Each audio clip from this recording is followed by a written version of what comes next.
65-xalqaro gullar festivali bu yil har yilgidan o'zgacha fayz va shukuh bilan davom etmoqda. Festival boshlanganiga 40 kundan o'tgan bo'lsa ham hanuz mahalliy va xorijiy sayyohlar oqimi uzilmayapti. Festivalning asosiy tadbirlari bo'lib o'tayotgan Zahiriddin Muhammad Bobur nomidagi madaniyat va istirohat bog'iga kirgan kishini turfaranglar bilan toblangan kompozitsiyalar, zamonaviy landshaft dizayni hamda dekorativ bezaklardan ko'z uzolmaydi. Namanganda o'tayotgan 65-xalqaro gullar festivali bugun ham yurtdoshlarimiz hamda xorijiy sayyohlarni rom etib kelmoqda. Bu yilgi festivalda 8 milliondan ortiq mahalliy sayyohlar hamda 1 milliondan ortiq xorijiy sayyohlar tashrif buyurdi. 12-iyulgacha davom etadigan 65-xalqaro gullar festivaliga barcha yurtdoshlarimiz hamda xorijiy sayyohlarni chorlab qolamiz. Men Farg'ona viloyati Rishton tumanidan keldim. Mana Namanganda havas qilib gullar bayramiga boramiz deb keluvdik. Yaxshi, bizga yoqdi. Havosi toza, salqin, gullari chiroyli, havas qildik. Gulchilik, hunarmandchilik yarmarkalarini ham ko'rdik.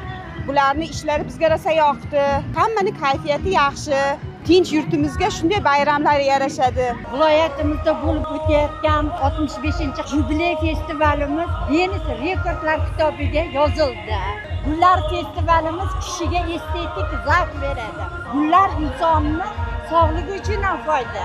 Yana bir tarafi madaniy va ma'rifiy tadbir, konsertlar bo'lib o'tyapti. Festival doirasida har kuni bog' markazida madaniy va ko'ngilochar tadbirlar, konsert dasturlari o'tkazilmoqda. Bu esa tashrif buyuruvchilarga madaniy hordiq berish barobarida Namanganning turizm salohiyatini tobora oshirmoqda. Bundan tashqari bolajonlar uchun tunu kun ishlayotgan attraksionlar oilaviy dam oluvchilarga juda manzur bo'lmoqda. San'atkorlarning jonli ijrolari mehmonlar qalbida iliqlik, yuziga tabassum ulashmoqda. Xalqaro gullar festivaliga dugonalarim bilan birgalikda tashrif buyurdik. Yurtdoshlarimiz kayfiyati juda ham a'lo.